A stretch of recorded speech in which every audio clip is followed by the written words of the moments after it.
अभी तक आप लोगों ने सिर्फ उन लोगों को खुद को ख़त्म करते हुए देखा होगा, जो लोग अपनी ज़िंदगी को ख़त्म कर लेते हैं वो वही लोग होते हैं जिनको जॉब नहीं मिल पाती, नौकरी नहीं मिल पाती, या फिर उनका प्यार उनको नहीं मिल पाता, जो कमज़ोर होते हैं, जिनके पास इतनी पावर नहीं होती कि वो जिस चीज़ को हासिल करना चाहते हैं वो उसको जब हासिल नहीं कर पाते तो वो अपनी जान दे देते हैं, ज़िंदगी को ख़त्म कर लेते हैं। ज़्यादातर सारे लोग ऐसे ही होते हैं। लेकिन आज जिस शख्स ने अपनी ज़िंदगी को ख़त्म किया है वो कोई आम शख्स नहीं, बल्कि एक आला अधिकारी डीआईजी पद पर तैनात था, पुलिस का एक बड़ा अधिकारी था, और उसने अपनी ज़िंदगी को ख़त्म कर लिया, अपने सर पर गोली मार ली। लेकिन जब उसके मरने के बाद, उनकी ख़ुद की ख़त्म करने के बाद, अभी तक हर किसी की ज़बान पर सिर्फ एक ही सवाल है, क्योंकि लोग आम लोगों को मरता हुआ देखते हैं, लेकिन एक डीआईजी जो बहुत बड़े पद पर मौजूद था वो हर चीज़ चाहता, वो हर चीज़ उसको मिल भी जाती, उसके पास किसी भी चीज़ की कमी नहीं थी। लेकिन फिर भी बड़ा सवाल कि आखिर उस डीआईजी के साथ वो जिस पद पर तैनात था, जिस पद की लोग तमन्ना करते हैं, सपने देखते हैं, उस पद के होते हुए भी उसने अपनी जान क्यों दे दी? ये बड़ा सवाल है। और कहाँ इस घटना को अंजाम दिया, कैसे दिया, पूरा मामला चलते हैं। तो ये जो घटना है ये आज की है, आज 7 जुलाई है, और आज 7 जुलाई की सुबह तमिलनाडु का जो वहाँ का डीआईजी कैंप है, वहाँ पर जो डीआईजी विजय कुमार मौजूद थे, वो सुबह 6:30 बजे के टाइम पर उठते हैं, क्योंकि वो डीआईजी पद के वहाँ पर तैनात थे। तो सुबह 6:30 बजे उठते हैं, वहाँ से निकलते हैं और टहलने के लिए निकल जाते हैं। साथ में जो उनका सुरक्षाकर्मी था वो वहीं पर खड़ा हुआ था, वो टहलने के लिए कैंप में टहलते हैं और उसके बाद 6:45 पर वापस आते हैं। लेकिन वापस आने के बाद जो उनका सुरक्षाकर्मी था उससे वो बोलते हैं कि मेरी जो निजी पिस्तौल है, मेरी पिस्तौल कहाँ पर है, ज़रा मुझे सौंप दो, वापस चाहिए ज़रा कुछ टाइम के लिए, कुछ देर के लिए। अब वो जो सिपाही, जो उनका सुरक्षाकर्मी था, वो कोई सवाल नहीं करता कि आपको पिस्तौल क्यों चाहिए। कहीं ना कहीं हो सकता है उसके दिमाग में ये सवाल हो कि सुबह सुबह अचानक से पिस्तौल की क्या ज़रूरत पड़ गई।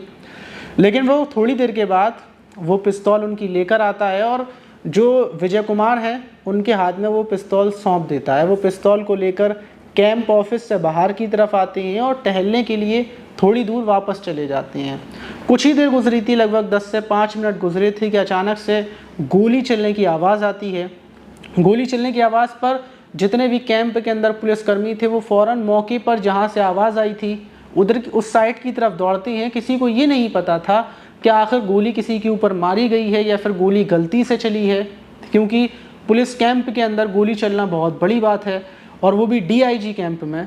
फ़ौरन जब सिपाही वहाँ पर दौड़ते हुए पहुँचते हैं तो वो देखते हैं कि विजय कुमार ज़मीन पर पड़े हुए हैं। उनके हाथ में उनकी निजी पिस्तौल है जिसको थोड़ी देर पहले वो लेकर गए थे, गोली उन्होंने अपने सर में मारी है।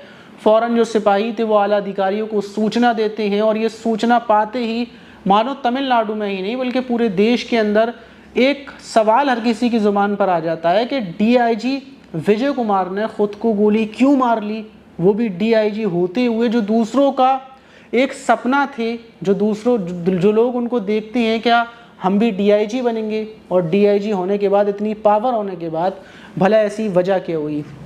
पुलिस के तमाम महकमा वहाँ पहुँचता है। डीआईजी विजय कुमार की जो बॉडी थी उसको सरकारी अस्पताल में पहुँचाया जाता है पोस्टमार्टम के लिए, और पोस्टमार्टम होने के बाद जब लोगों को पता चलती है तो ये भी पता चलता है कि जो डीआईजी विजय कुमार थे वो डायरेक्ट डीआईजी नहीं बने थे, बल्कि सबसे पहले वो एसपी बने, फिर एसएसपी बने, और 14 साल के अपनी पूरे कार्य में मेहनत करते हुए वो अब आकर 2023 में 6 जनवरी को उनका प्रमोशन हुआ था, डीआईजी पद पर वो तैनात हुए थे, और अभी कुछ ही महीने गुजरे थे कि उन्होंने गोली मार ली।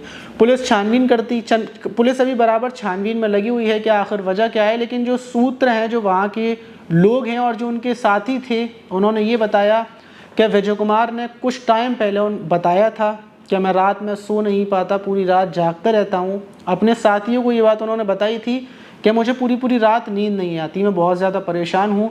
और वहाँ के जो सूत्र हैं, जो उनके करीबी थे, उनका ये भी कहना है कि घर जो फैमिली की प्रॉब्लम थी, आपसी लड़ाई झगड़े, तनाव, और शायद बच्चों की भी कोई दिक्कत थी, उस वजह से विजय कुमार ने अपनी इस कदम को उठाया है, और इसी वजह से उन्होंने ज़िंदगी ख़त्म कर ली। लेकिन बड़ी हैरान करने वाली बात है कि आज के टाइम में लोग सिपाही की भर्ती के लिए तरस रहे हैं, लोग इसलिए तरस रहे हैं कि उनको 10 से 15 हज़ार की कोई नौकरी मिल जाए, जॉब मिल जाए और उनकी ज़िंदगी सुकून से सेट हो जाए। लेकिन एक DIG पद पर तैनात इतना बड़ा अधिकारी होने के बावजूद उन्होंने ख़ुद को गोली मार ली, सिर्फ़ और सिर्फ अपनी ज़िंदगी की जो परेशानी होती है उनके होते हुए।